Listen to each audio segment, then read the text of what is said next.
All right, good morning, guys, and welcome to the Action News 5 Digital Desk. I'm Parker King. We're going to start off with your top stories as we get your Monday started. A beautiful and hot and sticky Monday, and for folks in Corinth, Mississippi, it's first day of school for you. But we're going to start off with an investigation that's currently active involving Memphis police. This is a look outside of Winchester Road near Getwell.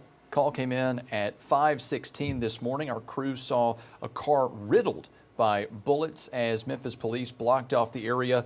We've reached out to learn more information, and we'll get that to you as soon as we get it. Another ongoing investigation we're working on finding more information on. This is the shopping center in Hickory Hill.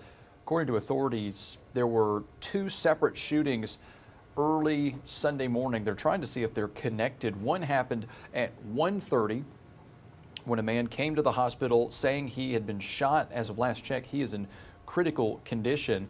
Later, officers responded to that same shopping area 2 hours later, where four men were taken to the hospital, all non-critical. Again, working to determine if that is connected in any way. Seattle police investigating a shooting after 3 people are dead, 4 others injured during a festival. A woman was also critically injured who later died in the hospital.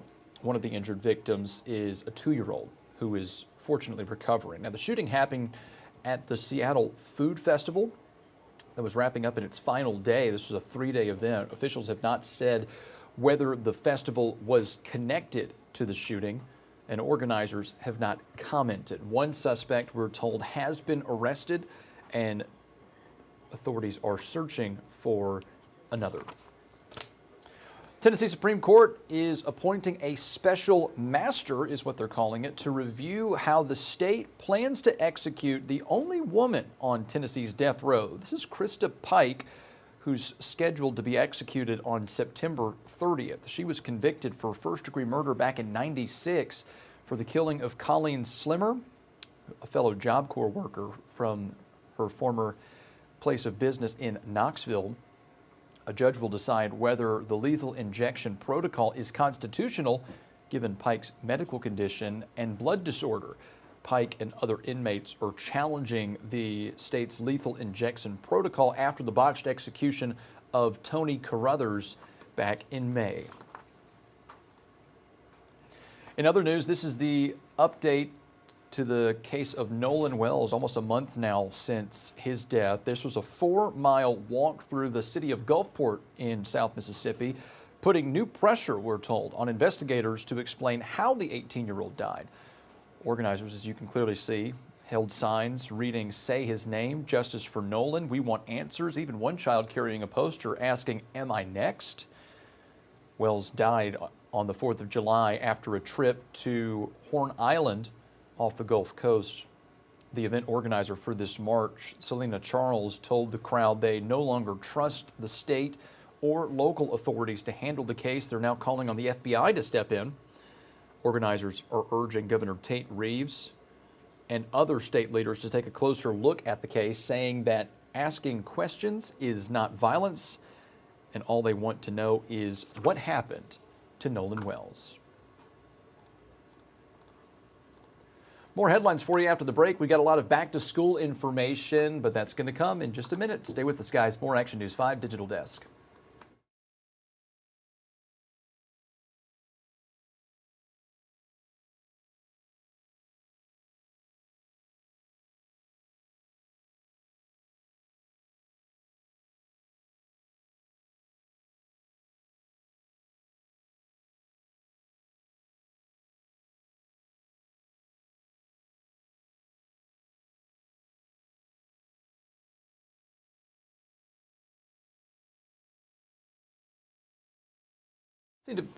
Seem to be having some trouble with our breaks, but that's all right. We've got plenty of news and headlines for you. It is back to school, as we talked about during this week and next week. A lot of schools next week, but last week we had Marion. They're going to be back in the classroom today. They're getting their feet wet, but Corinth, you are back in action. The bell rang at 8 o'clock. You're an hour in. Let's do this together. Now, Corinth School District last week along with the Department of Education, they held 3 days of professional development for teachers. As you can see here, teachers used the time to meet with principals, plan collaborative projects with their grade level teams. This also included new software instructors for the district. Here in Tennessee, some Mid-South students are already making their way back to the desk, as we talked about with Corinth and Marion, Arkansas last week. But when Tennesseans head back, things are going to look a lot different. One of the biggest changes hits the youngest students hardest. This involves new state laws that took effect July 1st. Kindergartners through 5th graders and their teachers will no longer be allowed to use iPads, computers, or tablets during the school day. Tests are moving off screens too. The only exception is for kids with disabilities who need devices to learn. Those are still protected under state law. But that's not all. New school laws also taking effect. Teachers can now teach religious history in class, but they're not required to. Schools must now teach all students K through 12 about child trafficking awareness. And schools can now keep an EpiPen on hand for dangerous allergic reactions, even if they didn't know the student was allergic beforehand. But before school takes place, as many parents know, back to school shopping is expensive, and it's actually expected to hit a record this year, as you can clearly see. Collective spending predicted to be $43 billion nationwide.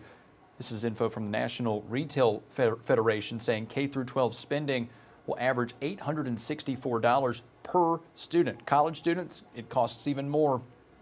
We're looking at an average of $1,438 each student to start the school year, but the biggest price is electronics. Now, electronics make up a large expense, averaging nearly $300 per student, as you just saw, ahead of clothing, shoes, basic school supplies. Experts say shoppers can save by taking advantage of back-to-school sales and spreading purchases out over the season. Many top computer manufacturers are also offering payment plans, and some even provide student discounts 5% to 10%.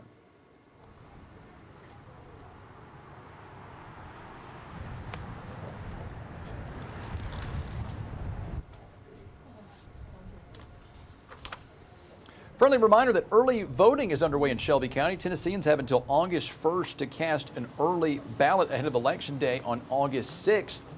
I checked the numbers just before this, and only about 5% of registered voters in Shelby County have voted so far. Sad numbers, guys. Let's pick that up. Primaries for governor, U.S. Senate, U.S. House, and several local races are included on the ballot. Another reminder, during early voting, you can vote at any polling location, and they're also open on Saturday, folks. That will end on August 1st. Election Day is August 6th.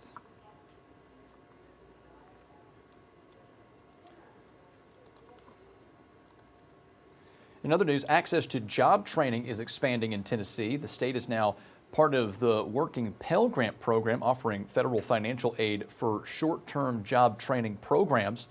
There are over 300 career and technical training programs in the state eligible for the grant program. The Tennessee Department of Labor and Workforce Development says the goal is to help Tennesseans gain skills faster and fill critical workforce needs across the state.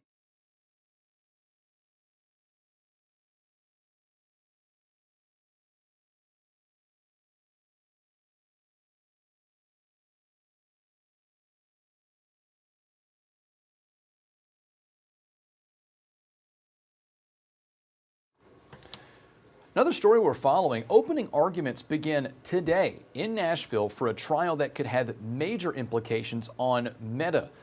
At the center of the case is Meta's design of apps like Instagram. The state of Tennessee argues the company intentionally built features like infinite scrolling and disappearing content to keep teens hooked. Prosecutors say Meta exploited young users in violation of the Tennessee Consumer Protection Act. Meta is denying these claims, saying it's added safety tools to teen accounts, adding parental controls and other protections for younger users. We're going to switch gears to sports now. The NBA is still buzzing after a few days about where LeBron James is headed this upcoming NBA season. He's going to be joining the Philadelphia 76ers for his 24th NBA season. The 41-year-old made the decision Friday morning, signing a 2-year, $8 million deal. James spent his last 7 years with the Los Angeles Lakers.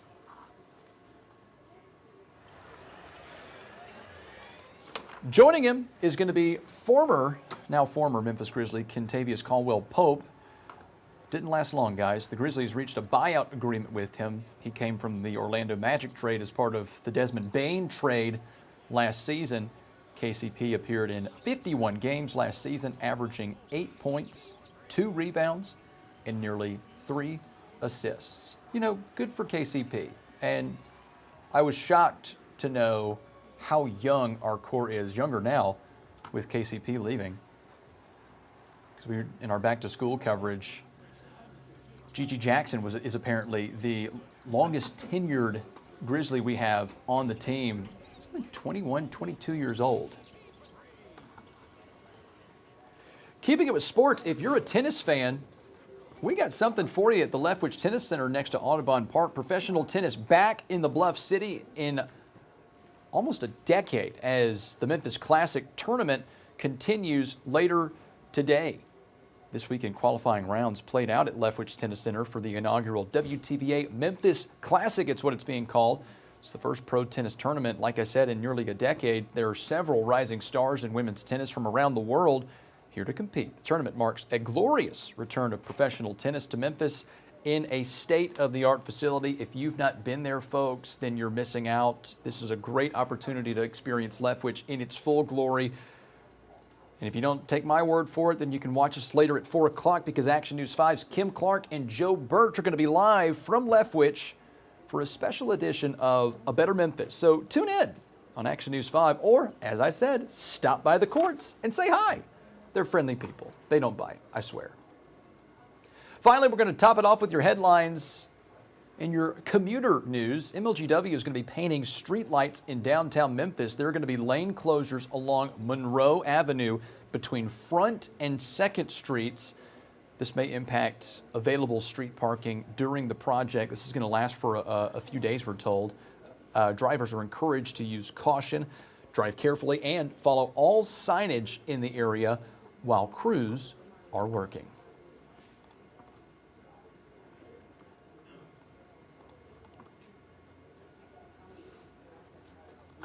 Been talking about the project in Bolivar that we're going to be joined by Dylan Hill, our friend from Bolivar. He's the Director of Community Development and Tourism for the city of Bolivar. And Dylan, we'll go ahead and just pull the cat out of the bag here. This is a bit of a downtown mural project. You know, exposed brick was a fad, but in Bolivar, we seem to have a lot of it. And we're wanting to add a little color, a little flair. So calling all qualified artists, and we're going to show some pictures of some of the potential facades that could be, you know, the next canvas for a lucky artist to add a little vibrancy to downtown. Dylan, first and foremost, welcome. Thanks for coming on to talk a little bit more about the project. Let's talk about the why. You know, every historic downtown has its own niche, its own class and character. What was it that inspired the folks in Bolivar to sort of launch this bit of a feeler, this bit of an unofficial RFP to artists to try and put their name in to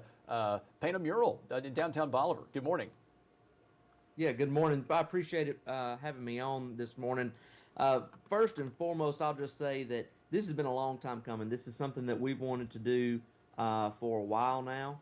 For multiple aspects. One, we know that things like art projects like this bring the community together, and we think that our people are our greatest asset here in Bolivar, and so we really lean into that, and that's something that we want to highlight through this mural project is our people. And the second thing is that it is a economic driver in that it brings people to town to see things like this. People love just a opportunity for a photo shoot, selfie center, for that social media aspect. So we are hoping to be able to draw people in through this mural as well. I think you're 100% right on that. You know, I make, I'll leave it up to question on where I graduated from, Mississippi State University. And in Starkville, you have a lot of buildings that are historic in that downtown Main Street, but had a lot of exposed brick. And now they have these murals where you see them all over the place now because it is a desirable location to have that aesthetic in the background. So you sent me a couple of these facades. I'm going to throw them up and just have you talk about some of the buildings in no particular order. You know, what are the history behind some of these buildings, and you know, what do we hope to obviously add a mural, but like you said, an economic driver, a tourism driver to bring folks in. Let's show a little preview about some of the potential canvases, if you will. All right. So this is adjacent to our farmers market. It is on the main strip here. That's not Main Street, it's actually Market Street, but it is our main street through town. And it has got a great opportunity. Obviously, you see a lot of brick there, no windows, so a blank canvas, but also it is in that parking lot where so many festivals and events take place, right there at the farmers market. So you not only can see it going down Market Street there, but it's also going to add some flair if chosen for the farmers market area. Got it. All right, we got the next one here. This is also on Market Street, just down the street a little bit. I'm sorry, this is on Main Street, rather, just down the street a little bit in the same strip of buildings. You do have some windows there, but that could add some flair to the mural. And it will be right across the street from our new boutique hotel that is being funded through our downtown redevelopment program that we just got extended. So we're excited about that coming. It's going to be utilizing the old Bank of Bolivar building, which is a historic building that burned a few years ago. That whole side of the street burned. The shell is still there. The plan is to build that up as the lobby and then build a boutique hotel from anywhere between 60 and 90 rooms off to the side of that. So this is another great opportunity for that. There's going to hopefully in the plans is a rooftop bar there, and to be able to look out and see that would be great. Very nice. This is right across the street from that. It would also be visible from the boutique hotel, and I like this one. This is probably personally my favorite because of the extended sidewalk there. This past spring, we did Bolivar Blooms, and where we were pushing people to our downtown businesses and giving them an opportunity to shop all day long on a Saturday and ended the night with a concert at Sand Beach Lake here in Bolivar. And so we set up just table and chairs there for people to stop. We put some street musicians there, and so I think it would be a great opportunity too. Again, a lot of windows there, but that doesn't hold back from the mural, and maybe could be even included into the mural. Perfect. And finally, it looks like we've got part of a mural that maybe can be restored or added to. This is an interesting one. Yeah, so this is probably, in my mind, the least likely spot, not because there's anything wrong with it, but because there is the historic advertising mural there. That was an old Purina advertising mural on the side of that building. And so I'm just not completely sold on covering it up. I know it doesn't look that great and that you can't necessarily tell what it was, but there is a lot of history there.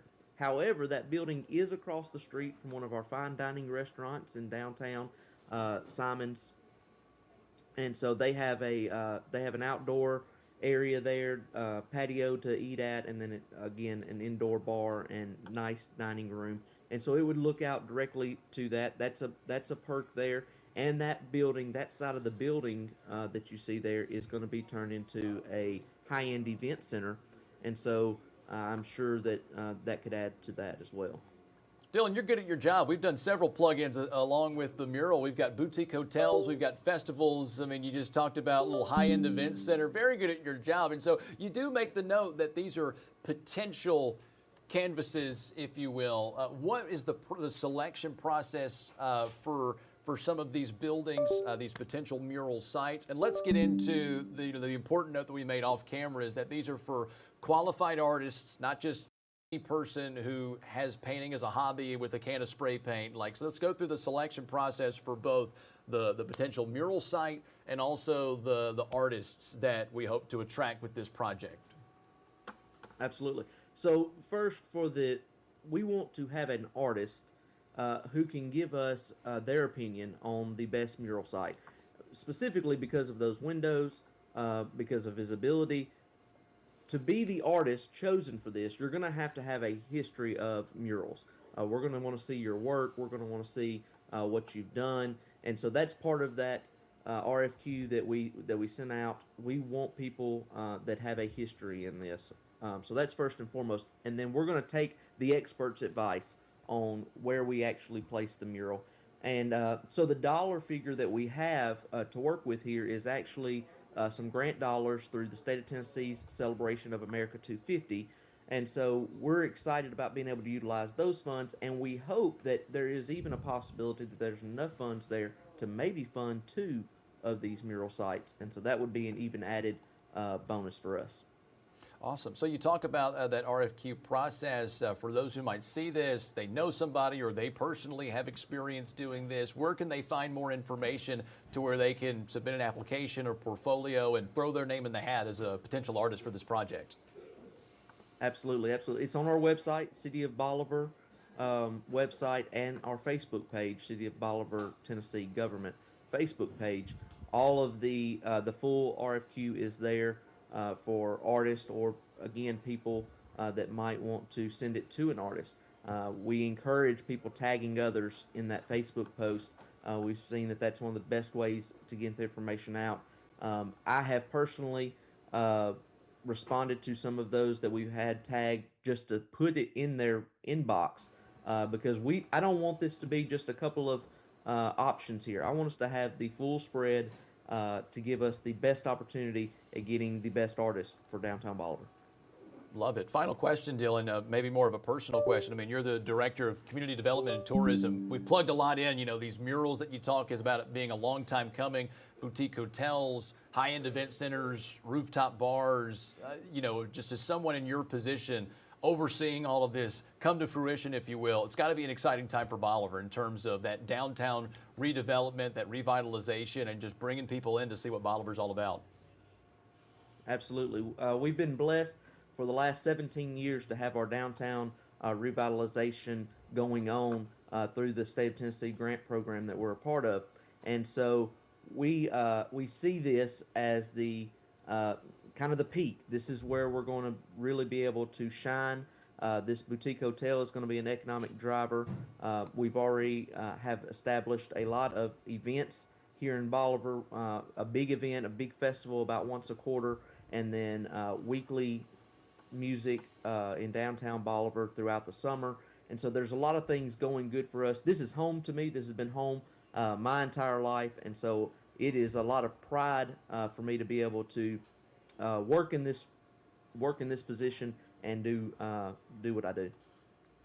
Fantastic. Well, hey, don't think that this is just about promo. Like, I want us to stay in touch. I want to know when you select an artist. I want to see what that artist ends up selecting if we do 2, and eventually what that project is and what it looks like in downtown Bolivar. Dylan Hill, thanks for coming on, talking about the project. Oh, final thing. What's the cutoff, the deadline? When are we cutting off applications for this, and when do we hope to get this project ultimately started? Before I let you go, let's go into that August real quick. 3rd. Yeah, August 3rd is our cutoff for applications, and then this project has to be completed by the grant program by July 1st, 2027. So that is a stipulation that we're putting on the artist. You have to be able to tell us that you will complete the work by July the 1st, 2027. That's the only way we can do it with these grant dollars. Okay, August 3rd is the cutoff. July 1st of 2027 is your deadline to get everything painted. Glad I caught myself before I let you go. And of course, like you said, you can find information on the City of Bolivar's website as well as their social media page. All right, second time's the charm. Dylan Hill, thanks again for coming on. We appreciate you. Thanks, Parker. I appreciate it.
Hey, thanks for joining us here on the Action News 5 Digital Desk. I'm First Alert meteorologist Patrick Ellis.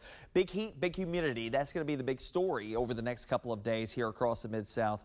We've already had a couple of showers and rumbles of thunder during the course of the morning hours. That may have just spiked the humidity a little bit farther here across the area, but the big story will be that heat that's going to be cranking up here today. So a chance for a stray shower here this afternoon. I think those chances moving forward are going to be pretty slim, but middle to upper 90s feels like temperatures 105 to 115. So if you're going to be outside for any prolonged period of time today, a reminder to drink plenty of hydrating fluids, wear light, loose fitting clothing, breaks in the shade or indoors, and of course just checking in on your neighbors, just being neighborly. And also, if you got pets, make sure that you either take them out early or later this evening after the sun has gone down, and make sure that if they are outdoor pets, make sure they have good, clean drinking water to get through this. The heat fatigue is going to be high on mine here today and tomorrow for that very matter. And I think still pretty high on your Wednesday. This is that accumulation of the heat that's on your body. It's going to be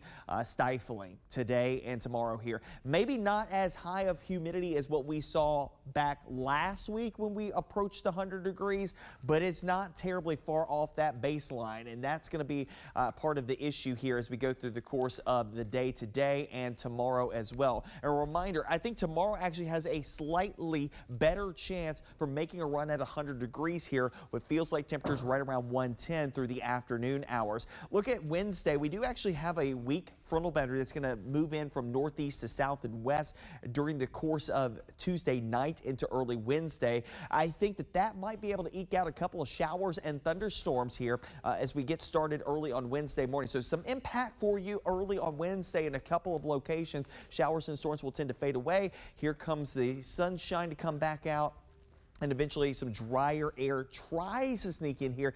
It's not going to have a lot of success in sticking around for very long. 92 coming up on your Thursday. Some spots may be in the upper 80s for highs. That's not terrible. And again, humidity levels coming down a couple of notches. Skies mostly sunny there. We'll keep the sunshine theme going for your Friday, but we start adding in a little bit more moisture, and eventually that leads up to some better chances for rain and storms heading into your weekend. I don't think it's going to be a washout completely of your weekend, but there definitely will be some off and on chances for rain and storms intertwined with a little bit of sunshine from time to time. It's kind of similar to what we saw this past Saturday, where we had the periods of downpours and then some sunshine poking back out, got really steamy, and then here came another rain shower. That's maybe the case again going into Saturday, and Sunday may be somewhat similar to that same fact. So we may be dealing with a little less in the way of coverage for rain on Sunday, but still a chance nonetheless that we'll have some showers and rumbles of thunder to contend with highs that'll be running up into the upper 80s. Beyond that, we may keep a couple of chances for rain and storms in the forecast even into early next week. So you don't see the icon there, but I will let you know there is an upper disturbance that may just hang around long enough early next week that kicks off a few more shower and thunderstorm chances Monday and Tuesday in the very least. That will keep temperatures a little stymied as well, upper 80s, low 90s, and that may be something to keep in the back of your mind for those kids who are going back to school for MSCS. They start on Monday, high near 90 degrees. Not 99 like Corinth just had to deal with today, but needless to say, it may be more so in the way of some shower and thunderstorm activity and clouds that may be lingering around the area during that time frame. We'll watch it. We'll keep you updated on it. In the meantime, though, big story. Again, big heat, big humidity. They're going to continue to be this big story today and tomorrow before we get a little bit of a reprieve towards the middle portion of the week. Parker King. Parker. Hey, good morning, sir. Good morning. Right. Excited to talk about this. You doing all right? Say that again? I said excited to talk about this, sir. You doing all right? Yes, doing well this morning. Sorry, Oh, you're fine. Okay. This is David, right? Yes, that's correct. And this is Parker, correct? Yes, sir, it is. Yes, sir, it is. We're Okay, about... they've got my speakers turned up now, so I hear you. Aha. And correct me, is it Schuessler? That's perfect. All right. Very nice. We're about 30 seconds out, and again, you know how this goes. This is just Oh yeah. lighthearted, giving some insight. We've got some video from some previous coverage, some photos that y'all sent us. So, yeah, perfect. Okay, great. All right, we're about to come out from break, and then we'll get right to it. All right, guys, welcome back to the Action News 5 Digital Desk. As many know, Ducks Unlimited is one of the great nonprofits of Memphis, headquartered right here in the Bluff City. They do a lot of work for conservation and awareness, and you know they bring a lot of people into the city for their annual expo. And we're very excited to welcome David Schusler. He's with Ducks Unlimited, Chief Event Fundraising Officer, to talk a little bit more about this upcoming expo that we've got this weekend at the Renaissance Convention Center. David, good morning. For the non-Ducks Unlimited people who are hearing about this for the first time, let's give the 30,000-foot view. What is this expo we have coming up? Good morning. Well, good morning, Parker. Thank you for having me on this morning. This DUX is the world's largest waterfowl hunting based expo. Although it's not just for duck hunters, anybody that has anything to do with the outdoors certainly will find something of interest at the Renaissance Convention Center this weekend. It's a 3-day expo. It starts at noon on Friday and ends at 4 o'clock on Sunday. And we are expecting close to 30,000 people to be converging on downtown, which is great for Memphis, but it's also great for Ducks Unlimited and our partners. We'll have over 300 exhibitors taking up 2 floors at the convention center, and we're really looking forward to a good time this weekend. I have to imagine so, because I mean you don't rent out the convention center if it's not going to be a big event. And so, but from what we hear from Ducks Unlimited is that this is going to be the biggest expo DUX has ever had. And so, when we talk about these vendors, what are some of the things that are going to be seen by folks who come in and see? Well, we've got everything from outdoor gear companies to boat manufacturers, ATV manufacturers, call makers.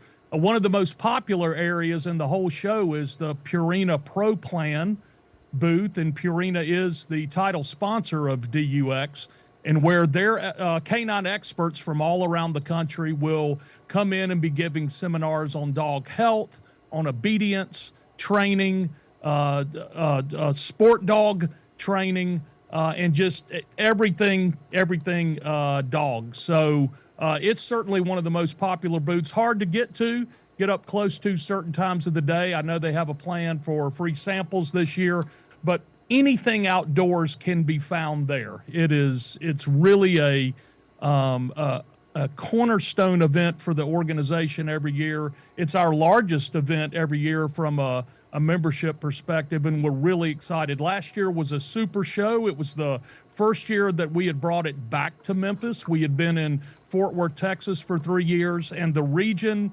and our industry really showed out, and we're just expecting it to be bigger and better this year from all things we're seeing from ticket sales and hotels being sold out downtown. We're just really excited.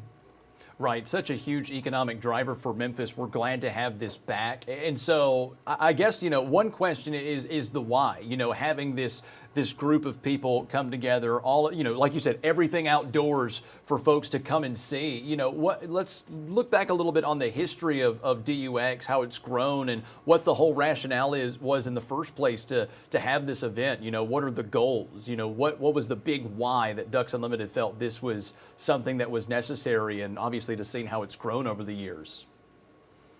Years ago, Ducks Unlimited had an event out near our headquarters, where I'm located right now, in the Agri Center called the Great Outdoors Festival. And it was one of 3 Great Outdoors Festivals around the country. And it was very, very well attended, loved by tens of thousands, if not hundreds of thousands here in the city. Over time, and due to some economic pressures, we shrunk that program down to where we didn't hold it for a few years. As things got better and we decided that we wanted to launch our expo program again and rebrand it, we came out with DUX. And as I mentioned, held it for 3 years out in Fort Worth, and we had great shows out there. But as our contract expired at the Texas Motor Speedway, we took a look at the program and really wanted to do three things. Number one, we wanted to have a successful show for Ducks Unlimited so we could take those profits and put them into conservation. Number two, we wanted to provide something for our industry and all of our corporate partners to be able to interact with the public, because this is a consumer show. There will be hundreds of thousands of dollars worth of transactions that transpire between the public and the exhibitors this weekend. But thirdly, as a corporate citizen in Memphis, we wanted to do something for Memphis and Shelby County that gave back to this community. And when we took a look at the Renaissance Convention Center after all of its renovations were done, we knew that that was the place we wanted to be. I don't know how many people in Memphis understand what a gem we have with our convention center. The column-free space that they have for their main expo hall, I believe, is the largest column-free space east of the Rocky Mountains. So what we saw last year from the attendees, as well as our sponsors and exhibitors, really proved that we made the right decision. It's great for Memphis, it's great for DU, and it's great for the waterfowl hunting industry as a whole.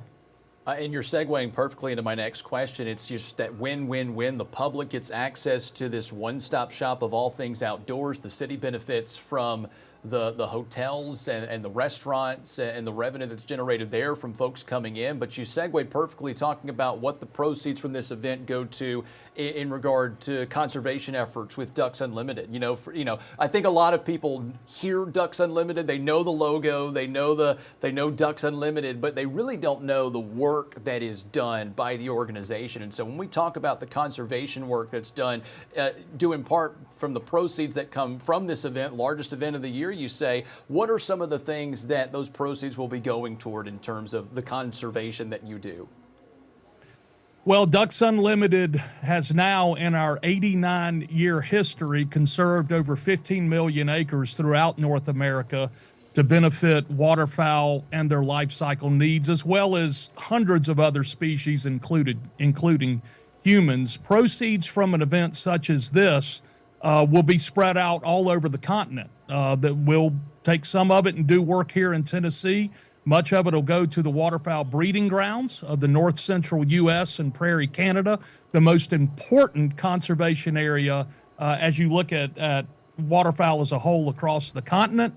Some of it will be spent on our policy efforts. So really an event like this allows us to fund many of our different programs. For the past 3 years, Ducks Unlimited has ramped up our conservation efforts to where we are conserving 1 million acres a year right now.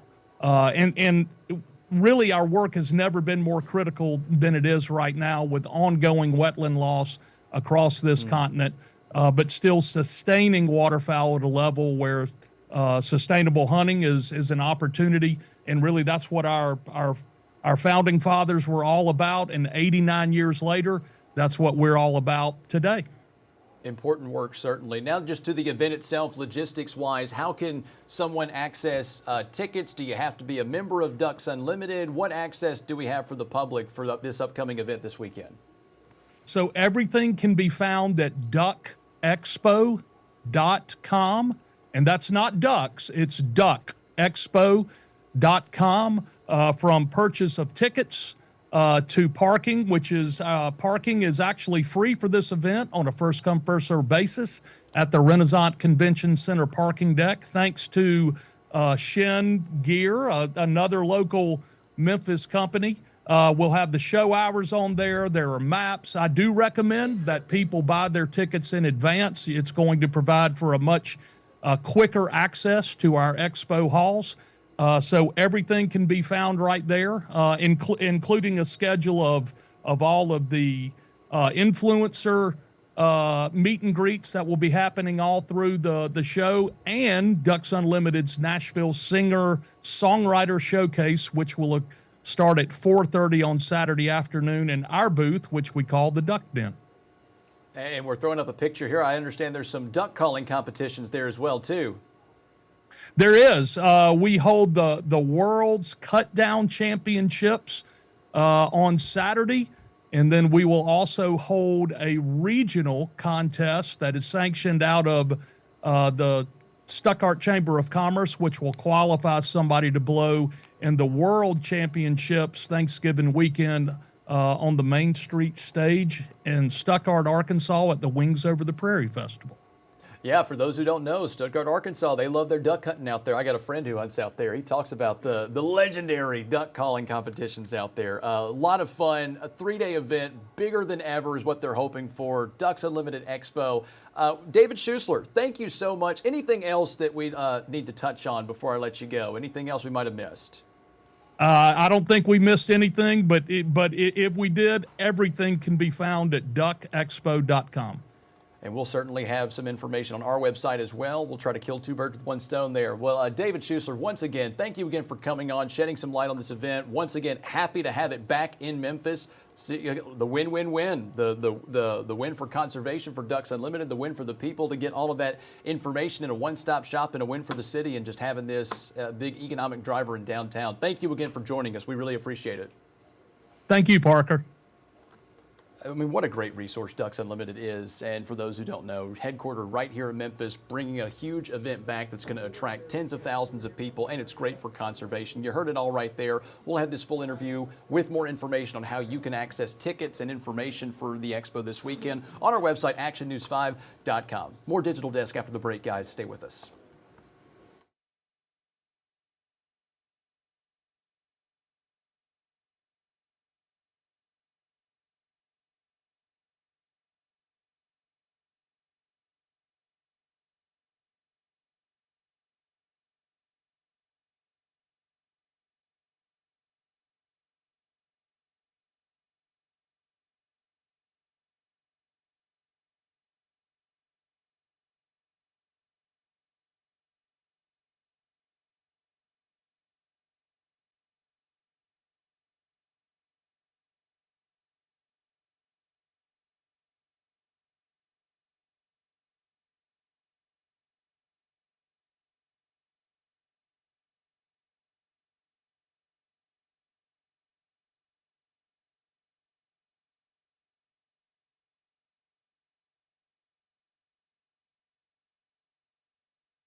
All right, folks, welcome back. Special thanks again to Ducks Unlimited for having that interview available. Happy to shed light on a good event that's going to benefit a lot of things. We've got an update to you, to a story that we've brought you earlier today. This involves the shooting on Winchester Road this morning. We do know now that a woman is fighting for her life in the hospital after this shooting. Police found her at the scene just after 5 a.m. That's when the call was made, rushed her to the med in critical condition. This is what our crew saw. I mean, you can clearly see a car riddled with gunfire, shattered glass around the car. No suspects have been identified as of last check. Crime Stoppers at 901-528-CASH, they are available. If anyone has any information, this is Winchester near Getwell Road, happening around 5 a.m. this morning. One woman, critical condition in the hospital. That is the update we have for you this morning. We've got some national stories to shed some light on. It's not something I always want to talk about because I feel like the situation with the war in Iran has just deteriorated to a point where I don't really like pushing something unless it's a substantial update. Regardless, there were headlines made last week because of the intensified strikes that took place between the U.S. and Iran, essentially ending the MOU or whatever you wanted to call it. And so we've got an update now from our partners at CNN about the update to Iran. Actually, they accidentally sent us the Spanish version. We're going to look for the English version for you, but we're going to switch gears now to another national story that we've been loosely following. We've had our fair share of wildfires here in the country, whether it's Utah, Colorado, California. There have been a numerous amount of acres burned from wildfires, very dry season out west. Overseas, Spain is having their fair share as wildfires continue to spread across the Iberian Peninsula. So we have our partners at CNN who provided us this update. What you see behind me is the aftermath of the wildfires that are burning since Thursday in the autonomous community of Madrid. Have a look at the surroundings of the forest area in San Martín de Valdeiglesias, located 60 kilometers west of the city of Madrid. You can see how the ground is still smoldering. There is a smoke still coming from the pine trees in the area. And also, if you look closer, you can see how some pine trees still have flames on it. This is such a dramatic situation. All the people around these areas have been already evacuated, and in some cases, they have been locked down inside their towns. I can tell you that the smoke in this area, it is so thick that it's impossible to be here without using a face mask like the one that we are wearing right now.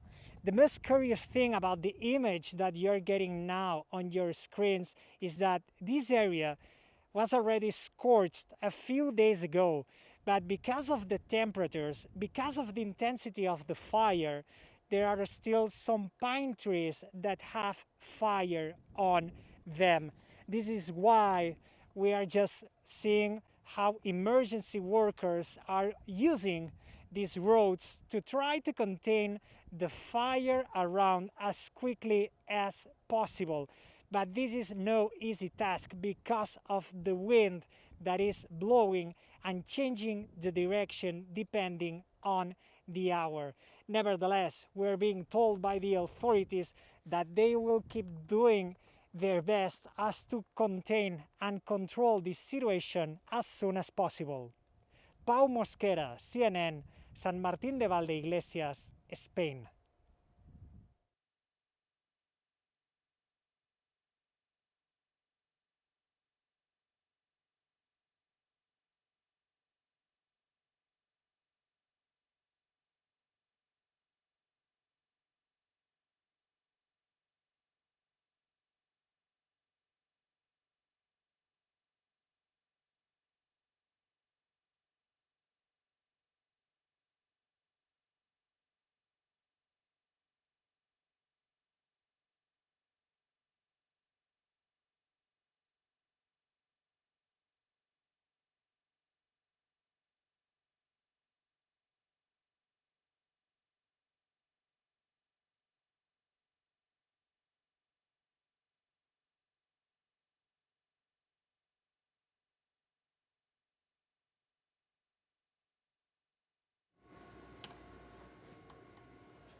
All right, folks, never fear. I found the English version of the update to the Iranian conflict regarding the Strait of Hormuz, increased exchange of missile strikes between the two countries. We have Jen Sullivan here from NBC with this update.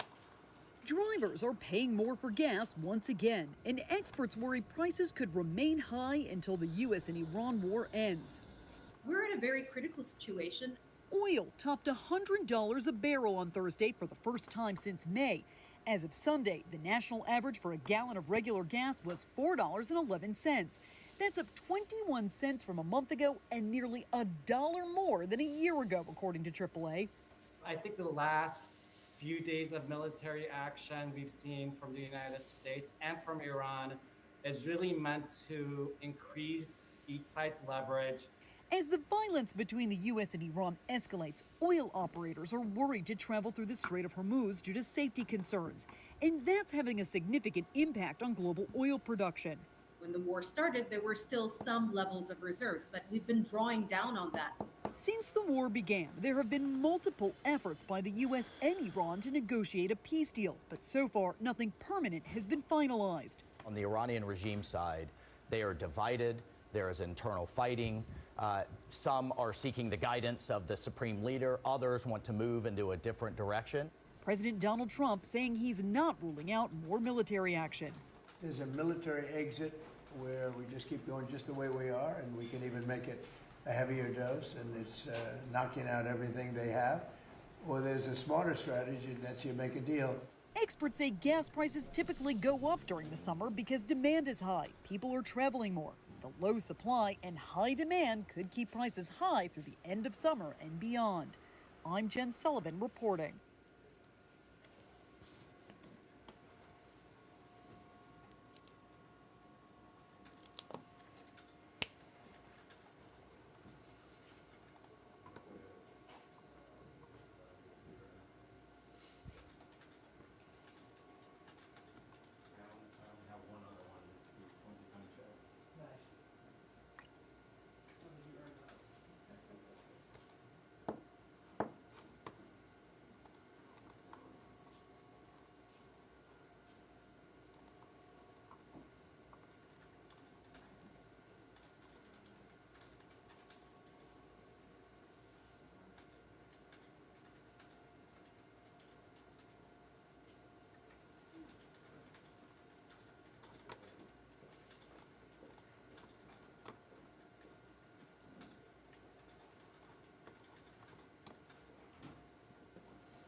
All right, folks, a little positive news, but big baseball card collectors out there. This is something that is pretty rare. 14-year-old was pulling baseball cards on a live stream and pulled a patch redemption for Aaron Judge. And I'm not as big into baseball card collecting as I'd like to be, so I'm going to let this story speak for itself. And if it resonates with you, share in this boy's excitement. Take a look. For Henry Norwood, baseball doesn't end when the final out's recorded. It follows him home, right to the kitchen table, where every pack of cards holds a little bit of hope.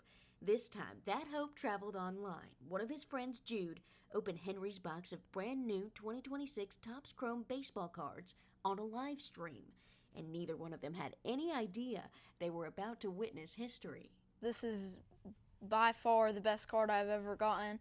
We've opened several boxes, and this is not even close to the best thing we've ever gotten. I feel really good. Inside that box, an Aaron Judge Logoman patch redemption, a game-used MLB logo patch numbered just 4 copies in the entire world. I saw the black and gold. It was like, oh my gosh, we got a redemption. And I got really happy, and I started jumping over the couch. For serious collectors, this wasn't just a lucky pull. It was the chase card, the kind people spend years and fortunes just trying to find. So this is the 2026 Topps Chrome baseball. It's one of the biggest sets they release every single year. And so this card comes from this set, and you would have to spend over $5 million worth of the product to even get the statistical odds of pulling the card. And so that's why this is so special, because it is one of the rarest cards to pull in the entire hobby. A top 10 card to get in the entire product. People all around the country, even all around the world, open this set just to have the chance to pull this. The irony, Henry earned the money to buy the cards the old-fashioned way, on the baseball field. He's been collecting cards for about 3 or 4 years now. He actually worked out an NIL deal with me to where he gets paid for doing really good. Sometimes we subtract for having some errors, but that's part of the game. And he uses baseball money that he's been collecting this year. How many home runs did you hit? 8. 8 home runs this year. That was a little hard on my pocketbook, but he used that to roll it into opening a couple boxes of cards, which turned out to be pretty good on this deal.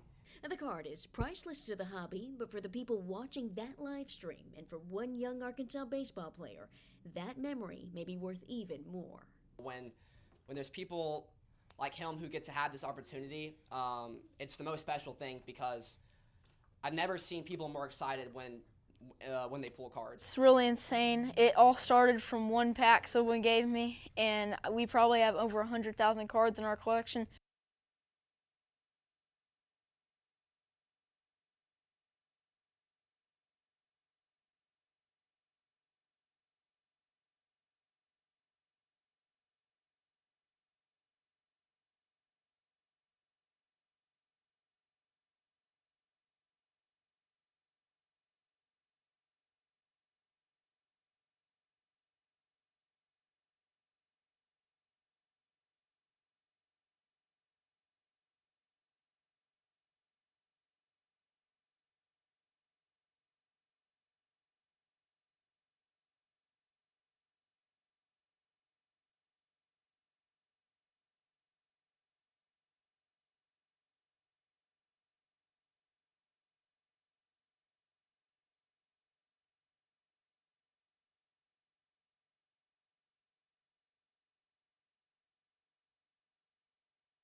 All right, guys, before we get to the 10 o'clock portion of this hour, let's get a second look at weather with First Alert meteorologist Patrick Ellis. It is a hot one out there, and for folks in Corinth who are currently in school right now, and shoot, anywhere in the Mid-South, you're laying hands over your AC unit to make sure it lasts through this season. So take a note from Patrick on how to keep yourself safe and what to be on the lookout for as you get your week started today. Hey, thanks for joining us here on the Action News 5 Digital Desk. I'm First Alert meteorologist Patrick Ellis.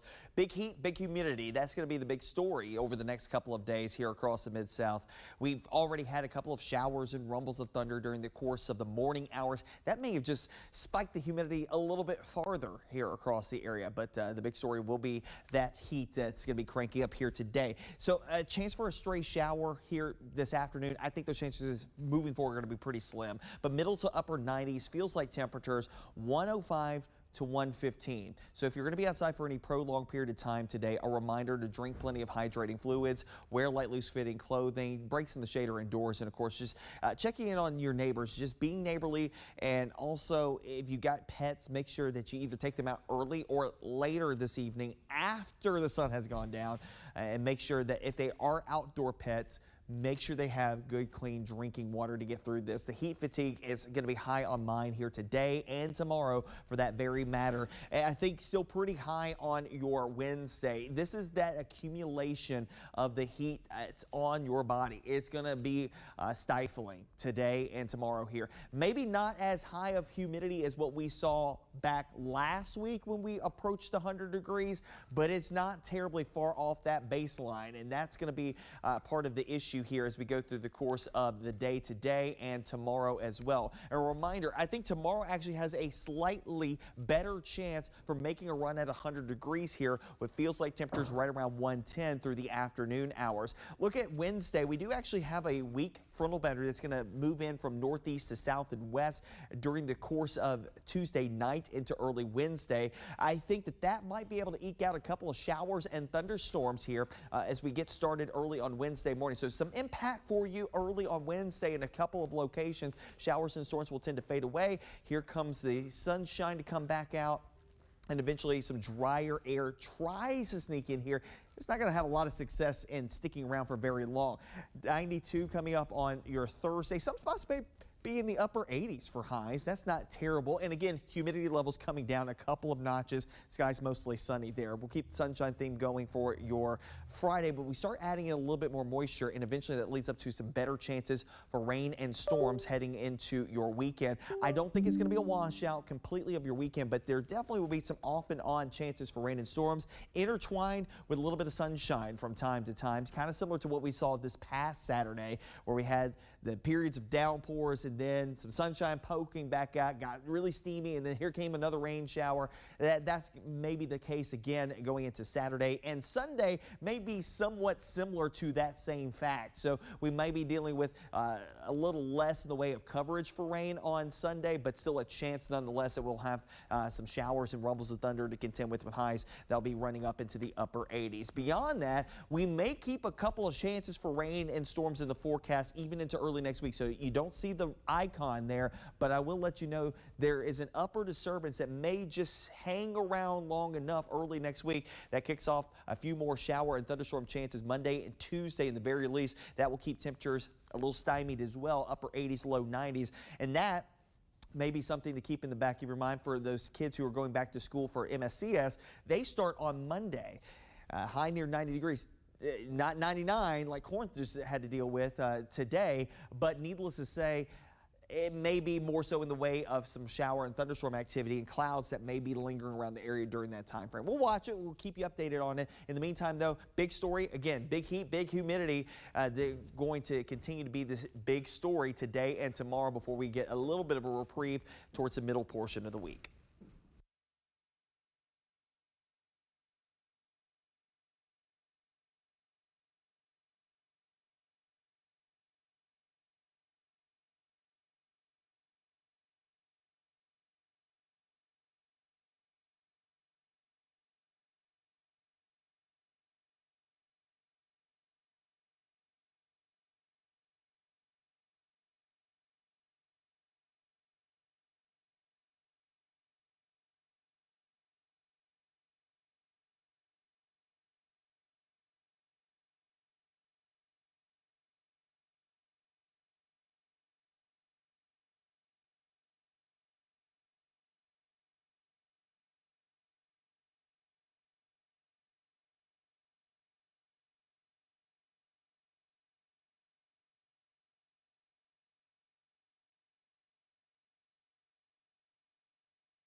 All right, guys, let's get into this 10 o'clock portion of the Action News 5 Digital Desk. We're going to start with your top headlines and then give you a bit of a preview to what we've got coming up at 10:30. We've got some representatives, the director and the assistant director of the Art Museum at the University of Memphis. For those who don't know, the University of Memphis has an on-campus art museum that just added a little something extra to its permanent collection. Some very famous names, all thanks to an alumnus, excuse me. I'm going to get knocked for that, alumni versus alumnus. So an alum who donated a part of their art collection to the art museum. We're very excited to talk about that and just raise awareness about another important piece of the art community that we have here in Memphis at the university with its namesake. But we're going to get into headlines real quick. That interview is coming up at 10:30. But starting now, we've got an update to a story that we've been following all morning.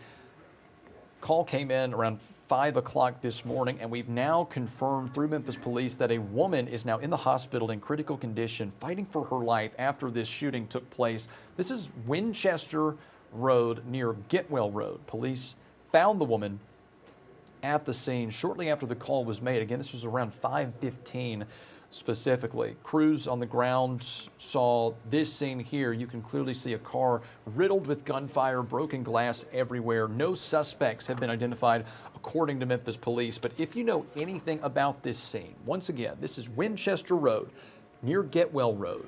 Around 5:15, a lone woman shot in her car, taken to the hospital in critical condition. If you have any information surrounding this, involving the suspect or the circumstances leading up to this, you are urged to call Memphis Crime Stoppers at 901-528-CASH. We're going to now switch gears to a story that started early Sunday morning, and police are still trying to piece things together regarding the shopping center at Hickory Hill. Now, according to authorities, this was early Sunday morning when one man admitted himself to the hospital at 1:30, saying he'd been shot. He's in critical condition at last check. Fast forward 2 hours, around 3:30, police are called to the same shopping center where 4 more men were injured, taken to the hospital in non-critical condition, recovering. Investigators, like I said, working to determine if those 2 shootings are connected. Obviously, the same call to action. Any information on this is asked to be referred to Memphis Crime Stoppers at 901-528-CASH. On to national news now. This is in Seattle after a 3-day food festival was wrapping up when shots rang out during the final day, killing 3, injuring 4. One of those victims recovering in the hospital is a 2-year-old. Now, officials have not said whether the festival was connected to the shooting. Investigators say one man has been arrested. They are still searching for another suspect. Now, we do have a bit of a more in-depth look from our partners over in Seattle, from witnesses who were there when things took place. Take a listen. I jumped the fence quickly and I ran. And we saw people storming through the area. Witnesses reacting after a deadly mass shooting in Seattle. It happened Sunday at the Seattle Center, about a block from the city's iconic Space Needle. I saw families, kids, everyone just like running out of the fair. The shots rang out at an annual food festival that features hundreds of local vendors and live music performances. There was one volley which we heard. A lot of people didn't react at first because we thought, oh, it must be firecrackers or something. But then there was a second volley. 2 witnesses at the festival said they heard 7 to 8 shots, with another person saying he heard even more. I would say at least 24 shots. Multiple. It sounded like an automatic weapon. According to officials, at least 3 people have been killed. Several others were hospitalized, the youngest just 2 years old. Harborview Medical Center said late Sunday that all patients suffered gunshot wounds. In addition to local police and first responders, officers from several agencies, including the FBI, were on scene after the shooting. I'm Reed Binion reporting. Tragic situation. Thanks again to Reed Binion for that report. Now to some statewide news regarding the Tennessee death penalty. The Tennessee Supreme Court is appointing what they call a special master, to review how the state plans to execute the only woman on Tennessee's death row. This is Krista Pike you're looking at right now. She is scheduled to be executed September 30th of this year. Some might remember she was convicted for the first-degree murder in 1996 of Colleen Slimmer, who worked with her at the Job Corps in Knoxville. A judge will decide whether the lethal injection protocol is constitutional given Pike's medical condition, specifically a blood disorder she has. Pike and other inmates are challenging the state's lethal injection protocol after the botched execution of Tony Carruthers back in May. And before we go to break, we have a sad update for you. Now, one of my favorite exhibits, one of my girls' favorite exhibits at the Memphis Zoo is the Red Panda exhibit. And we've just found out from the Memphis Zoo that Lucy, one of their beloved red pandas, has passed away.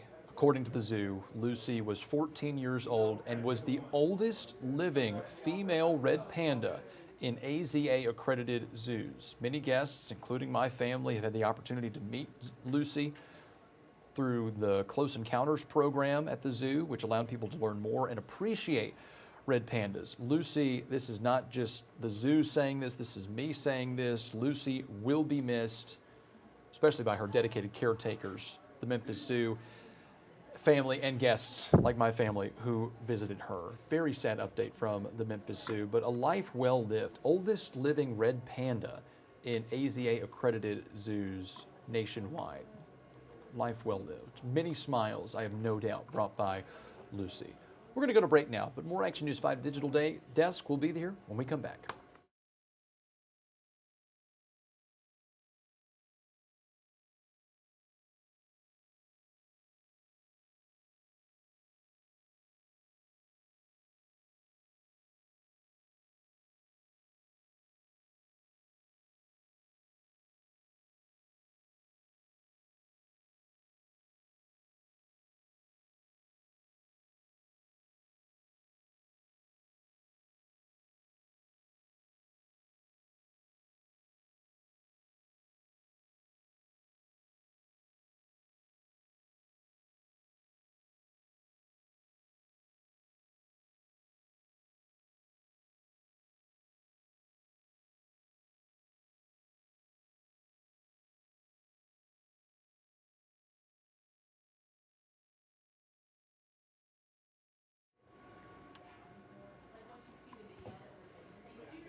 It is back to school season here in the Mid-South, and we've already had a couple of districts report back for the first day. We had Marion schools in Arkansas and Crittenden County report for school this past Thursday. Today, Corinth kids were getting off the bus or out of the family carpool into class this morning. The bell rung at 8 o'clock, and I'm sure it's syllabus week, and they're getting the brains fired up. But a couple of days before that, going into last week, we have some pictures from Corinth Municipal Schools, Corinth City Schools. They had a professional development last week with teachers. Now, the district brought in representatives from the State Department of Education, as well as trainers and new software instructors. Teachers also used time to meet with principals, plan with collaborative projects with grade level teams, all of this to get ready for another great school year in Corinth. And we've got a whole list of schools who are coming to the class this week as well as next week. MSCS will start this time next week. They start August 3rd. And when MSCS and other schools in Tennessee specifically report back to the classroom, it's going to look a little bit different. So we've got a look at some of the new laws that took effect this past General Assembly and have them here for you. One of the biggest changes is going to be to the younger students. That's the kindergarten through fifth graders. Along with their teachers, they're no longer going to be allowed to use iPads, computers, or tablets during the school day. Tests are moving off screens as well. The only exception is for kids with disabilities who need those devices to learn.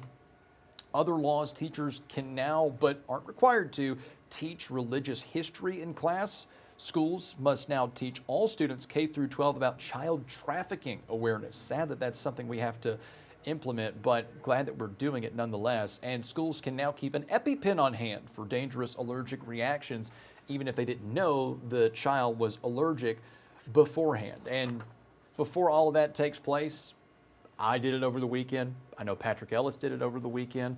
Ariana Poindexter has already done it. Back to school shopping well underway, and we all know it's getting more and more expensive along with everything else in this world. And so collective, as you can see on your screen, spending among parents is estimated to be a record $43.3 billion.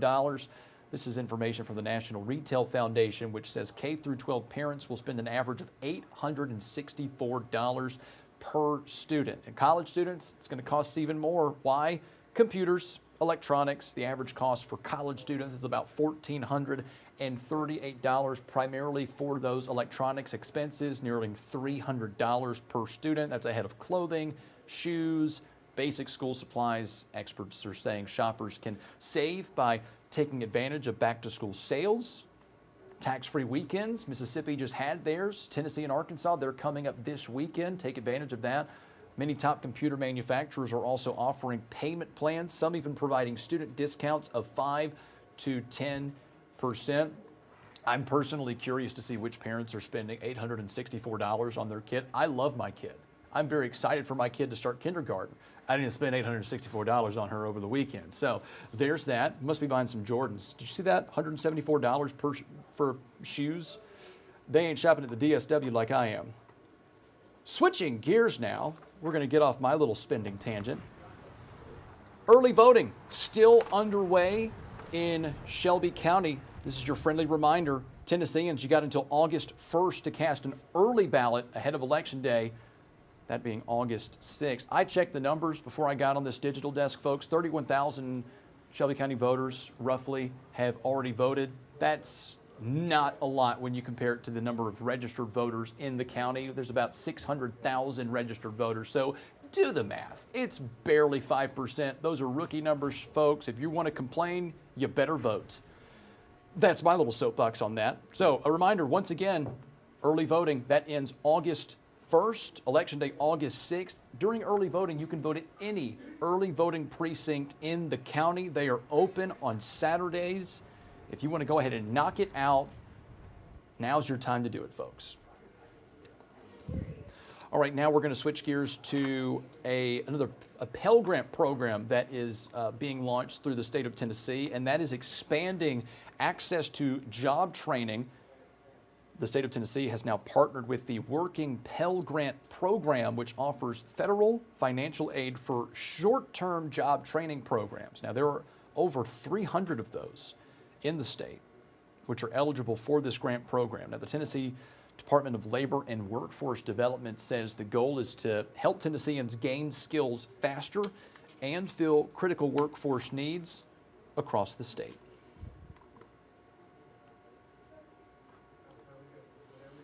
Something to be on the lookout for today. Opening arguments began in Nashville for a trial that could have major implications for Meta, the company that owns Facebook and Instagram. Now, at the center of the case is Meta's design of its apps, specifically Instagram. The state of Tennessee is arguing the company intentionally built features like infinite scrolling and disappearing content to keep teens hooked on the content. Prosecutors say Meta exploited young users in violation of the Tennessee Consumer Protection Act. Meta is denying these claims, saying it has added safety tools like teen accounts, parental controls, and other protections for young users. So definitely something to be on the lookout for today in Nashville. Could have implications, could not. We'll see what happens. But after the break, guys, a lot of sports stories for you. National, local, we'll have that all after the break on the Action News 5 Digital Desk. Stay with us.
All right, guys, as I said before the break, we've got a lot of sports stories here from over the weekend, national and local. We're going to start with the one that's kept the nation buzzing since Friday, and that's the decision by LeBron James to head to Philadelphia to play for the 76ers in his 24th NBA season. The 41-year-old James made the decision Friday morning, signing a 2-year, $8 million deal.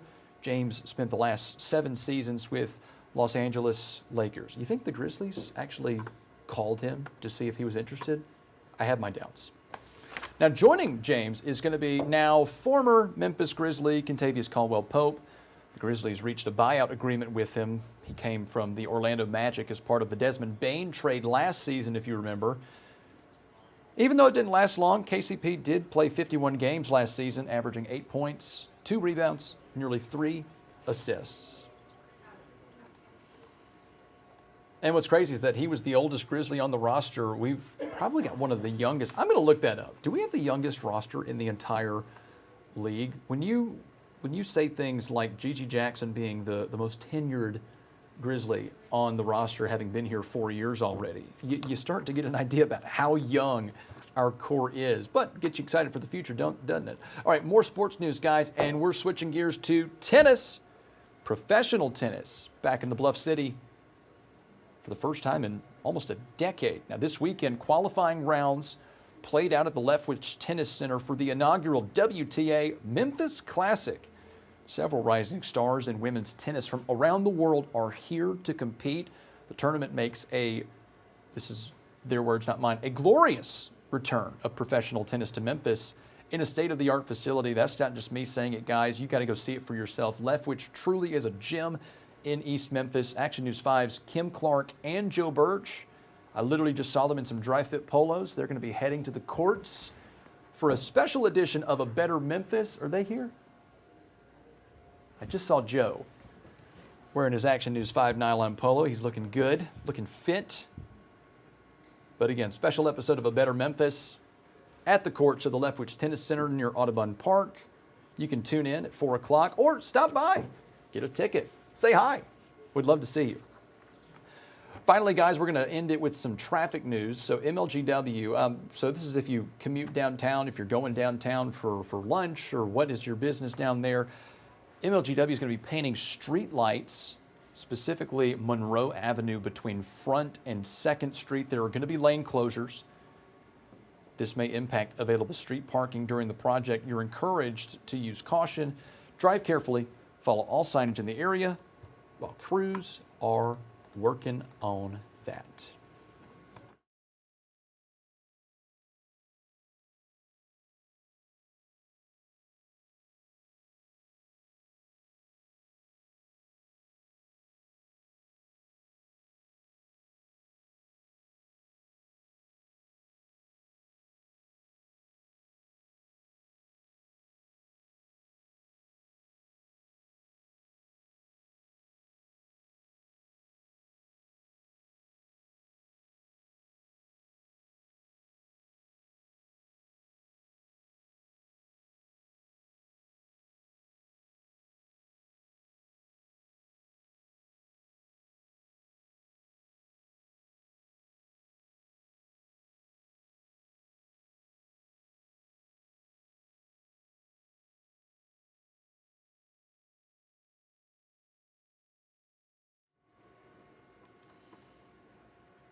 Folks, it is another hot one, and it looks like we're getting an early introduction into August. And so let's go ahead and get it to First Alert meteorologist Patrick Ellis with a look at today's forecast and how you can plan the rest of your week with what the forecast looks like. I'm going to be a spoiler alert. It's going to be hot. Here he is. Is here on the Action News 5 digital desk. I'm First Alert meteorologist Patrick Ellis. Big heat, big humidity. That's going to be the big story over the next couple of days here across the Mid-South. We've already had a couple of showers and rumbles of thunder during the course of the morning hours. That may have just spiked the humidity a little bit farther here across the area, but the big story will be that heat that's going to be cranking up here today. So a chance for a stray shower here this afternoon. I think those chances moving forward are going to be pretty slim, but middle to upper 90s feels like temperatures 105 to 115. So if you're going to be outside for any prolonged period of time today, a reminder to drink plenty of hydrating fluids, wear light, loose-fitting clothing, breaks in the shade or indoors, and of course just checking in on your neighbors, just being neighborly, and also if you got pets, make sure that you either take them out early or later this evening after the sun has gone down, and make sure that if they are outdoor pets, make sure they have good, clean drinking water to get through this. The heat fatigue is going to be high on mine here today and tomorrow for that very matter. And I think still pretty high on your Wednesday. This is that accumulation of the heat that's on your body. It's going to be stifling today and tomorrow here. Maybe not as high of humidity as what we saw back last week when we approached 100 degrees, but it's not terribly far off that baseline. And that's going to be part of the issue here as we go through the course of the day today and tomorrow as well. A reminder, I think tomorrow actually has a slightly better chance for making a run at 100 degrees here, what feels like temperatures right around 110 through the afternoon hours. Look at Wednesday. We do actually have a weak frontal boundary that's going to move in from northeast to south and west during the course of Tuesday night into early Wednesday. I think that might be able to eke out a couple of showers and thunderstorms here as we get started early on Wednesday morning. So some impact for you early on Wednesday in a couple of locations. Showers and storms will tend to fade away. Here comes the sunshine to come back out. And eventually some drier air tries to sneak in here. It's not going to have a lot of success in sticking around for very long. 92 coming up on your Thursday. Some spots may be in the upper 80s for highs. That's not terrible. And again, humidity levels coming down a couple of notches. Skies mostly sunny there. We'll keep the sunshine theme going for your Friday, but we start adding in a little bit more moisture, and eventually that leads up to some better chances for rain and storms heading into your weekend. I don't think it's going to be a washout completely of your weekend, but there definitely will be some off and on chances for rain and storms intertwined with a little bit of sunshine from time to time. Kind of similar to what we saw this past Saturday, where we had the periods of downpours and then some sunshine poking back out, got really steamy, and then here came another rain shower. That's maybe the case again going into Saturday. And Sunday may be somewhat similar to that same fact. So we may be dealing with a little less in the way of coverage for rain on Sunday, but still a chance nonetheless that we'll have some showers and rumbles of thunder to contend with highs that'll be running up into the upper 80s. Beyond that, we may keep a couple of chances for rain and storms in the forecast even into early next week. So you don't see the icon there, but I will let you know there is an upper disturbance that may just hang around long enough early next week that kicks off a few more shower and thunderstorm chances Monday and Tuesday in the very least. That will keep temperatures a little stymied as well, upper 80s, low 90s, and that maybe something to keep in the back of your mind for those kids who are going back to school for MSCS. They start on Monday, high near 90 degrees. Not 99 like Corinth just had to deal with today, but needless to say, it may be more so in the way of some shower and thunderstorm activity and clouds that may be lingering around the area during that time frame. We'll watch it. We'll keep you updated on it. In the meantime, though, big story. Again, big heat, big humidity. They're going to continue to be this big story today and tomorrow before we get a little bit of a reprieve towards the middle portion of the week.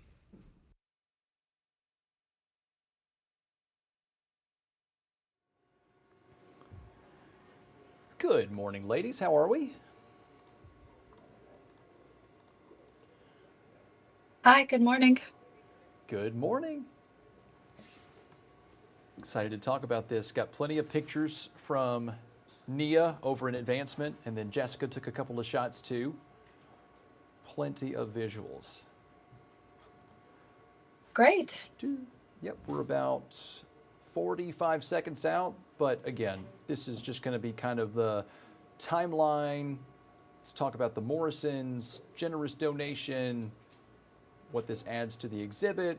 We'll shed some light on the museum itself. Just, you know, folks, you know, even in the newsroom, they're like, there's an art museum on U of M's campus? I'm like, yes, and it's awesome. Come on. Well, good. That will be good to let the public know about us then. Yeah, all encompassing, all encompassing. So, coming out of break Right. now, and then we'll go from there. Here we go. All right, folks, welcome back. As I teased off the top at the 10 o'clock hour, we've got a fun interview with the two folks, the director and the executive director of the Art Museum at the University of Memphis. Yes, there is an art museum on the campus of the University of Memphis, for those who don't know. And they just received a very generous donation from an alum that adds to their collection. And the way Zoom works, I'm just going to have one at a time. And it looks like the person who's on my screen is Adriana Dunn, who's the assistant director of the museum. I know Leslie's in there somewhere. Leslie Luber's the director of the museum. And so when she talks, she'll pop up. When you talk, you'll pop up. But since you're up there, let's go ahead and get a let's go ahead and give that, like we talked about during the break, the 30,000 foot view first and foremost about the art museum itself, the access to the collection it provides for students and really just anyone in the area. Let's go ahead and give folks a bit of the 411 on the Art Museum at the University of Memphis as a whole. Adriana, good morning. Good morning, and thank you so much for having us here. Yes, so we are the Art Museum at the University of Memphis. We are the main art museum here on campus. We serve our collegiate and surrounding community within the city of Memphis and the Shelby County, and just the Mid-South in general. We have quite a range of audience that comes here to the museum. We've been here since 1981, formerly known as the University Gallery, and now as the Art Museum of the University of Memphis, or what we like to call AMUM. We are open to the public, not only for our college students, our faculty and staff. We also serve the school groups around. We get a lot of public programming going on that cater towards school groups. So we're very lucky to be in that role, serving the community every day. And we're open Monday through Saturday, 9 to 5, completely free to the public. That's the big one, completely free. I love that. And you've just grown your collection thanks in part to a very generous donation from the Morrison family. And I'll have you both kind of bounce off of each other, you and Leslie. We've got some great imagery provided by your Office of Advancement. We'll throw that up. I'm not an art collector by any stretch of the imagination, but I can recognize names like a Matisse.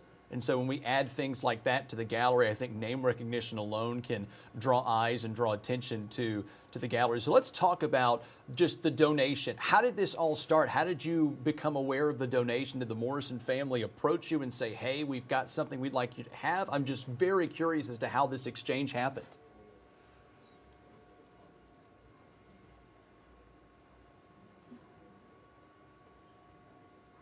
Oh, Leslie, you're on mute. I'm so sorry. Ah.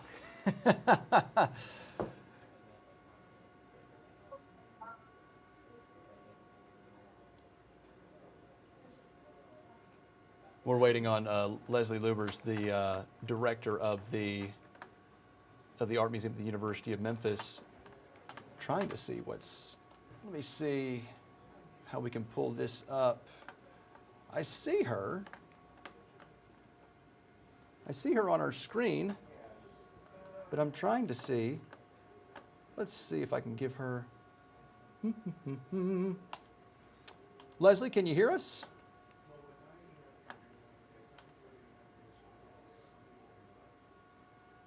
Adriana, can you hear her? I can hear her just because we have very thin walls, but unfortunately I can't hear her on the speaker. Ah. Well, Leslie, that's unfortunate. If you want to come over and sit next to Adriana, you're more than welcome to. I apologize for the inconvenience there.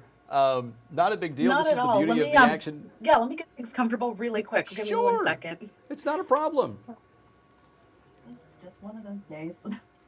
Okay. No, not a problem. And that's the beauty of the Action News 5 digital desk, is that we can be a little flexible. And if we have some difficulties with Zoom, then certainly we can patch back in, get folks back on. They're getting things situated. But once again, guys, let's go ahead and rehash that. So Art Museum at the University of Memphis, completely free, open to the public, open Monday through Saturday, as you heard Adriana just say, 9 to 5, and have just grown their collection in a little bit. I've seen these pictures. They're beautiful, and that's just, me being a non-art collector, just being able to appreciate something that, looks really good, has a recognizable name like a Matisse. And so it looks like we've got our friends back. I'm going to cut them up. Yes. Here we go. Yes, we're here. So, Leslie, I apologize for the technical difficulties, but we're here. We're rolling with the punches. So, thank you Well, I'm again sort of for- blurry. Yeah, that's to blur out the background, but we'll just don't move. I think we should be okay. I'm just going to say, anybody who's watching, you know, you cannot let he or she who is not messed up a Zoom interview cast the first stone in this post-COVID world. I think we're going to make it. So, Leslie, while we get situated here, see if we can get that blurred background off. I'll rehash my question here. And so, the Morrison family generously donating these pieces. I want to go into just the conversation first and foremost. You know, how did this exchange happen, and what was that exchange like between the Art Museum and the Morrison family? And I'll throw up some imagery while you talk. Well, the Morrisons contacted the university because they had long held this idea that they would collect these premier examples of Western art history, but then they would donate them to the university for the use of students who came behind them. And so Adriana and I went out to their house that was in Mississippi at the time, and we saw this extraordinary collection. And they asked us point blank if we were interested in bringing some of these objects into the museum. And we were very candid with them.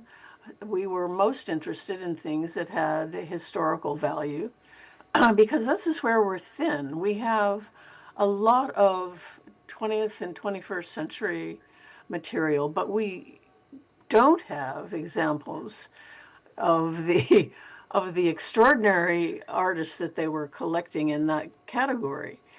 And so we identified things. They were very candid about this. They wanted us to have things that would be of value to us and to our students. And so we identified a number of things.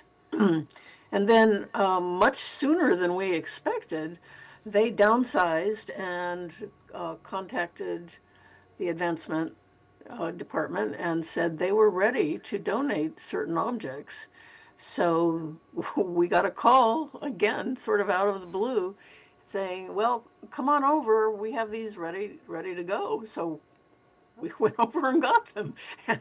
And we're so delighted to have these really extraordinary, rare works that expand our collection in ways that we could not possibly have done on our own. I have to imagine so. And so when I read the article that the university wrote just about this exchange, they said, you know, I have to imagine that visit that you paid them at their home shortly before they downsized, you know, had to have played an impact, because when they talked with the Morrisons, they said that the Art Museum at the University of Memphis really stuck out to them because they had a plan. They said, this is what we would do with the works that you have. And so, you know, what was that plan, that pitch? You said you were very candid. Obviously, of course, you would want something like that to add to your collection. But what was that pitch? I mean, I have to imagine, you know, I can hear the passion in your voice. And so what does it add to the Art Museum, being able to now give students and anyone who come to the Art Museum access to something from this time period that you didn't have before? Our primary mission is we're a teaching museum. So it comes naturally to us when someone asks us whether we're interested in some objects. We don't have a lot of storage space. We have to be very careful about what we bring in, because anything we do bring in is going to be is our responsibility to take care of for the public for all time. There's no end date, but we are responsible for maintaining this work and for bring in to the public. So particularly, we look at these objects as something that will be useful to historians, students of history, students of European culture, students of literature, students of, and in the case of the Goya that you see there, this is a representation of a time in European history that was very turbulent. And these objects show what art does in historical cultural situations. How it seeks to, artists seek to influence people, to have them understand points of view about history, and they transport that to us in their future. And so this is something that will be valuable to the students of the University of Memphis forever, assuming. And so those things, it's easy for us to make that pitch because we don't pitch everything. We don't want things that we can't maintain. We don't want things that won't be functional in our environment. We don't want things that just to have things. Right. We want things that we can use for our students. And I think that that's Certainly. so special too, kind of drawing on what Leslie's saying, with the Morrisons especially, is one of the things that was really important to them was to have their collection be utilized by students. And as a teaching institution, that it's a little bit different from your regular museums where you go, you view the art, and then you leave. We have students that are working every day with the collections. If it's showcasing it to several classes, like maybe art history classes, anthropology classes, history classes, and then our very own museum studies students that are working with them. I think that that's so special to have donors look to us and say, hey, we don't want this just to go into a storage room. We want this to be utilized, to be appreciated, to be studied. And I think that that kind of legacy is so special. That kind of relationship that we're able to facilitate is so very special. I think it's just such a unique story when it comes to an alum giving to the university. A lot of times it's monetary donations, it's setting up a scholarship fund. Rarely do you see, an art collection being gifted to the university for the benefit of students. And so I wonder if that was kind of new for you. And so how does the university collect its art pieces? How does it add to its collection? It sounds like there's a very meticulous process to try and determine if it's something that will be used for that type of instruction, for that teaching museum, as you say. And so, is there now that we know we can successfully make pitches in people's homes and get their collection? Is there a push from the art museum now that anyone who might have a piece that they're proud of and perhaps it's going to be collecting dust and they would like to see it displayed at a museum? How could someone get in touch with the art museum? I understand not everything's going to make it into the exhibit, but as we continue to grow that collection for the betterment of students, what is a message to folks who are in the area who might see this and they say, I would love to have this piece that's in my attic right now, that's a family heirloom that has ties to a certain part of history to be included in that collection? What would that message be? Well, we do have certain collections that we collect in depth. For example, we have a very important traditional African collection. And we collect carefully within that collection because that collection is so large that we have a lot of representation across different cultures and different time periods. So in that category, we would collect only things that add dimension to what we already have. And similarly, there is an Egyptian collection, a collection of Egyptian antiquities, and the same things apply. So in those categories, we would be fairly selective. Otherwise, we're careful. We have to be careful because, as I say, we have a permanent responsibility for these objects once we have them. And we have, as I said, space limitations. So, for example, the Morrison's works are works on paper.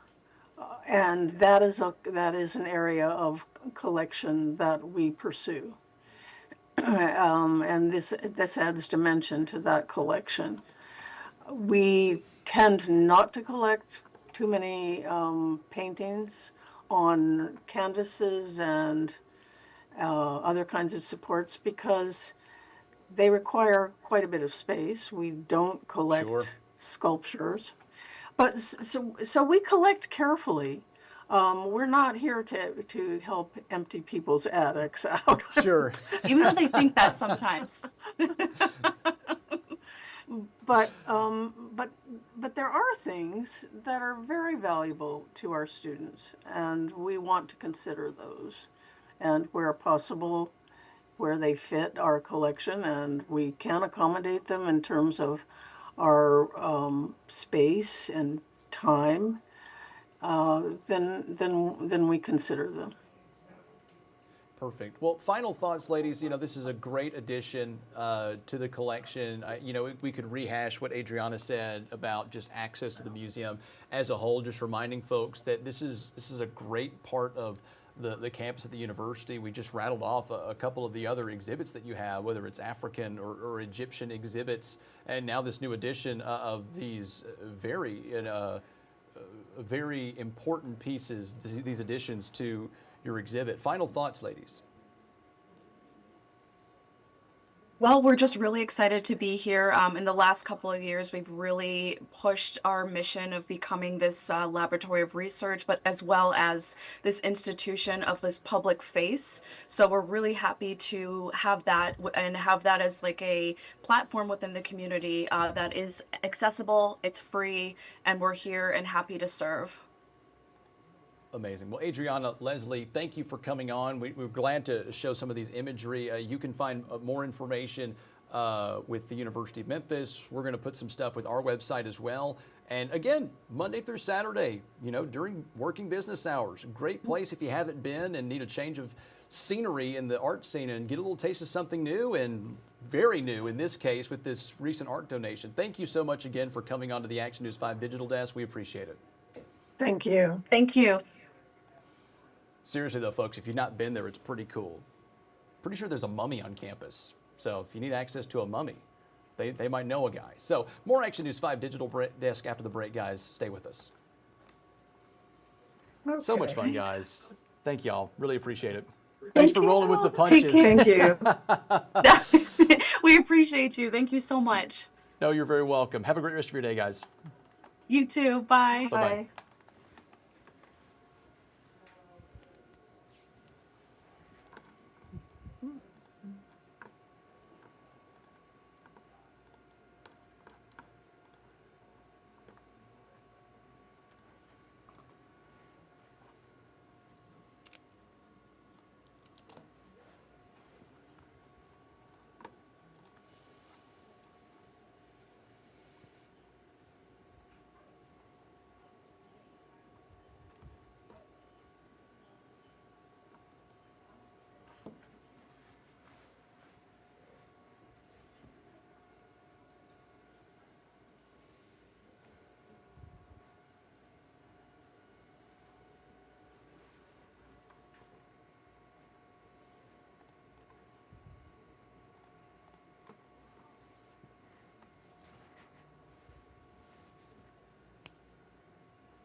All right, guys, going to switch gears to another national story. This is kind of shocking. I did not realize until I got the headline that we just marked the 14th anniversary of the Aurora, Colorado theater shooting. This was a where were you moment, at least for me, growing up in a town where midnight premieres at movie theaters, particularly for ones where you dress up with, make for a Friday or Saturday night midnight premieres. And after this shooting, my hometown theater ended midnight premieres. We only had premieres at 10 o'clock or 9 o'clock. We never did the midnight premiere anymore because of the aftermath of this shooting. Well, friends and family of those who were lost in that shooting gathered to mark the anniversary. We have a story now here on that gathering. Take a look. We can never forget the tragic 2012 Century 16 theater shooting in Aurora. It was kind of heart-wrenching. For some, like Heather Dearman, it's personal. 14 years ago, her life was one of the hundreds forever changed. My cousin Ashley, she was in the theater that night. Ashley survived, but her unborn child and 6-year-old daughter Veronica didn't. Veronica loved everyone she met. She was a friend to everyone. More than a decade later, through the Aurora Day of Resilience Festival, Veronica can keep making new friends. We have her lemonade stand every year here. It's Veronica's Lemonade Stand. And then we have this really fun little passport for kids who come to this event where they can visit, if they visit 3 chalk artists and 3 wellness booths and then draw something that gives them hope, they can turn in the passport for a free cup of lemonade. Aurora's Day of Resilience is a way to thank those who helped survivors and the community heal in the days and years after. That holds true for survivors like Zach Goldich. I think today we're here to celebrate kind of like the everyday heroes, the people who continuously show up day in and day out and ask for nothing in return. And then also the heroes that showed up that night to help people in need. He's paying that forward, raising money for an annual scholarship to help an Aurora Public School student athlete go to college. That warms my heart every single year it comes around. And it really reminds us, what a helping hand can do for someone else. The festival serves as a fundraiser for the 720 Memorial Foundation to keep supporting survivors and their stories of resilience year after year.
Got another story out of Fairfax County, Virginia, where law enforcement have put on some new body cameras with translating technology. This is an effort to help folks during police encounters, law enforcement encounters who can't speak proper English, with a new technology hoping to bridge the language gap. These should look familiar. Body cameras are standard issue for most police departments across the country. Spanish. Language set to Spanish. In Fairfax County, these do more than just document an officer's interactions. The body camera has always been a tool for transparency and accountability, and now I think it is helping bridge that gap. Fairfax County Police are piloting a brand new body cam that can translate 57 languages in real time using AI technology. No speak English. Good news, we have a solution for that. It can also detect the language an individual is speaking. And even so, I got confused because the lane was short. It's a daily occurrence that our officers encounter individuals who are not proficient in English, and this tool makes it a lot easier and more efficient for them to communicate with them, especially when seconds count. Fairfax County Police began this pilot program in February. As of last month, officers are now using them in 4 of the 8 districts they serve, and in the future, they hope these body cameras are used countywide. I think that's one thing that our department prides itself on, is being at the cutting edge of law enforcement technology. So we're excited to be one of the first agencies to use this in the field in the DC area. Fairfax County Police say so far, officers have used this tool nearly 850 times. 80% of the time, translating Spanish. You speak Italian? Yeah. But this device can translate languages across the globe. So I'm pulling you over right now because you were wearing headphones while driving. Quindi la sto fermando adesso perché stava indossando le cuffie mentre guidava. Oh, no. And Fairfax County Police say its officers reported a 90% success rate using these on calls for service. Perfecto.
Folks, thanks for being with us on the Action News 5 Digital Desk. We're going to go to midday, which is coming up next with Jerry Askin. But have a great rest of your Monday, guys. And hey, once again, if you find yourself in East Memphis near Audubon Park, swing by Leftwich Tennis Center for a look at the WTA Memphis Classic. You might just see Joe Birch and Kim Clark over there giving a special edition of A Better Memphis. We'll see you tomorrow.